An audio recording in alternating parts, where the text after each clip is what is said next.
दफ हो जाए यहाँ से।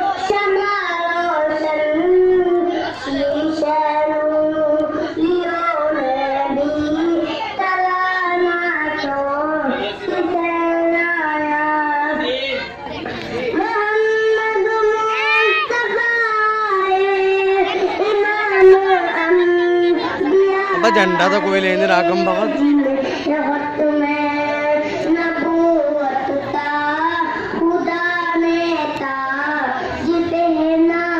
क्या बात है।